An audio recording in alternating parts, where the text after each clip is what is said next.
Assalamualaikum warahmatullahi wabarakatuh.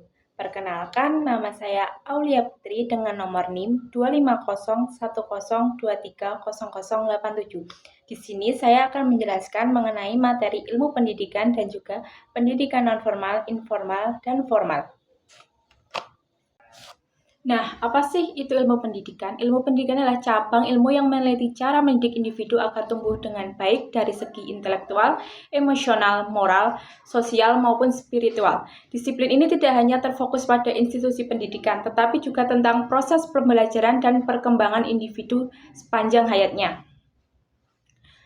Dalam ranah ilmu pendidikan itu terdapat beberapa aspek utama yang menjadi fokus. Yang pertama itu ada tujuan pendidikan. Aspek tujuan pendidikan ini membahas sasaran pengembangan yang ingin dicapai. Contohnya membentuk individu yang memiliki karakter kuat, kemandirian, kreativitas, dan kemampuan beradaptasi dengan baik. Yang kedua, proses pendidikan. Aspek ini mencakup cara perancangan dan pelaksanaan pembelajaran. Di dalamnya terdapat metode pengajaran, strategi pembelajaran, bentuk kelas interaksi antara guru dan siswa, serta pemanfaatan media pembelajaran. Oleh karena itu, ilmu pendidikan itu juga meneliti cara untuk meningkatkan efektivitas dan makna dari proses belajar mengajar. Yang ketiga ada kurikulum. Kurikulum itu bukan hanya sekedar topik atau daftar topik, melainkan seluruh rangkaian pengalaman dalam pembelajaran. Ilmu pendidikan itu mengupas cara penyusunan kurikulum, komponen yang terlibat, metode evaluasinya, serta bagaimana kurikulum itu bisa beradaptasi dengan perubahan zaman. Yang keempat ada peserta didik. Ilmu pendidikan itu meneliti sifat peserta didik dari berbagai sudut perkembangan kognitif, emosional, dan sosial bahkan fisik. Tujuannya adalah agar proses pembelajaran itu sesuai dengan tahap perkembangan yang dialami peserta didik tersebut. Yang kelima itu ada pendidik atau guru. Pendidik juga menjadi fokus studi bahasan meliputi kompetensi yang dimiliki pendidik, fungsi mereka, etika dalam profesi, serta cara guru dapat menciptakan suasana yang belajar yang mendukung. Dan yang keenam ada lingkungan pendidikan. Ilmu pendidikan juga menganalisis bagaimana keluarga, sekolah, serta masyarakat memberikan dampak terhadap perkembangan belajar. Teori-teori dalam ilmu pendidikan itu yang pertama ada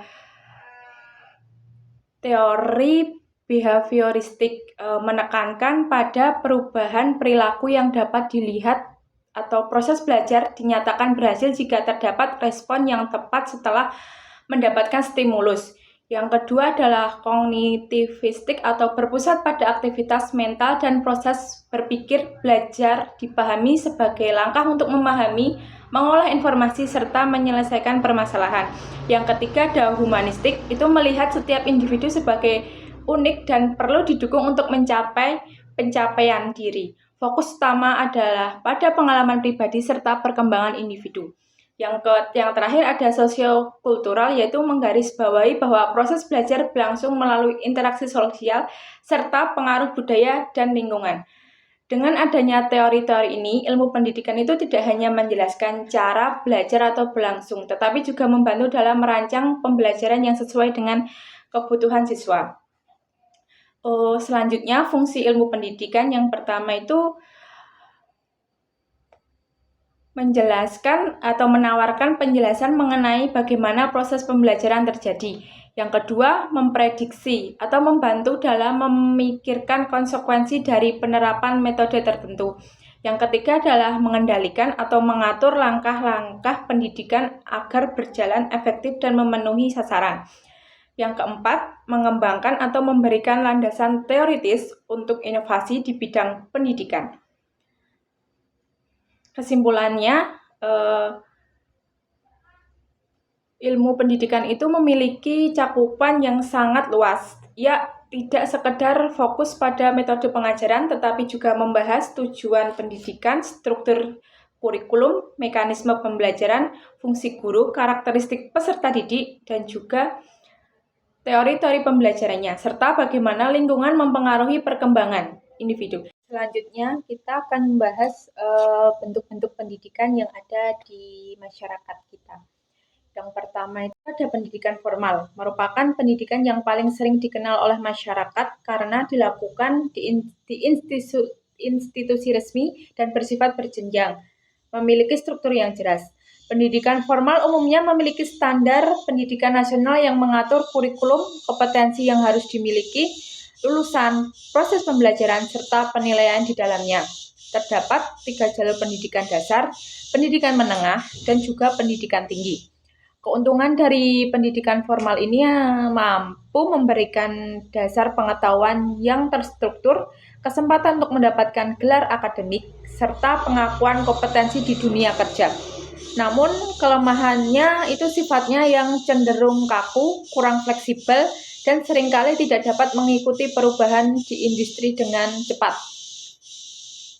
Meski demikian, pendidikan formal itu memberikan landasan akademis yang kuat. Tidak semua kebutuhan masyarakat dapat terpenuhi oleh sistem pendidikan formal. Oleh sebab itu, ada bentuk pendidikan lain yang lebih fleksibel dan praktis, yaitu pendidikan non-formal. Pendidikan non-formal sendiri mencakup kegiatan belajar yang berlangsung di luar sistem sekolah formal, tetapi memiliki tujuan, rancangan, dan proses pembelajaran yang diatur dengan baik. Tujuan dari pendidikan non-formal sendiri itu memberikan pemberdayaan, pengembangan keterampilan, dan akses belajar bagi individu yang memerlukan, mencakup pelatihan keterampilan hidup, pendidikan untuk memberdayakan perempuan, program literasi, serta pelatihan yang berfokus pada kemampuan tertentu. Beberapa keuntungan dari pendidikan ini termasuk fleksibilitas atau kemampuan untuk cepat menanggapi kebutuhan, biaya yang seringkali lebih rendah, dan hasil yang dapat diimplementasikan dalam kehidupan sehari-hari. Peserta didik biasanya terdiri dari berbagai rentan usia, tidak terbatas pada anak-anak atau remaja saja. Jika pendidikan non-formal fokus pada pengembangan keterampilan, terdapat suatu pendidikan yang lain yang terjadi paling natural dalam hidup kita, yaitu pendidikan informal. Bentuk pendidikan yang telah kita alami sejak kita lahir. Pendidikan informal sendiri itu proses pembelajaran yang terjadi dengan cara yang alami dan tidak terstruktur, terutama dalam konteks keluarga, lingkungan rumah, serta interaksi sosial sehari-hari.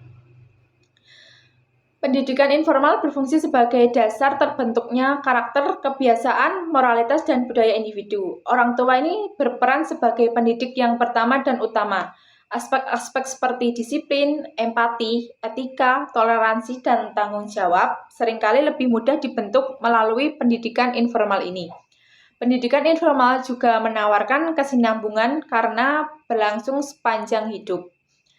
Dengan memahami ketiga jenis pendidikan ini, kita dapat melihat bahwa masing-masing memiliki peran dan fungsi yang unik serta saling melengkapi. Dalam hal ini, ilmu pendidikan menyediakan landasan teoritis untuk memahami cara manusia belajar, sedangkan pendidikan formal, non-formal, dan informal merupakan penerapan nyata dari teori tersebut dalam berbagai situasi. Ketiganya berkontribusi dalam pengembangan individu dari segi pengetahuan, keterampilan, serta karakter dengan seimbang. Sekian yang bisa saya sampaikan, kurang lebihnya mohon maaf. Wassalamualaikum warahmatullahi wabarakatuh.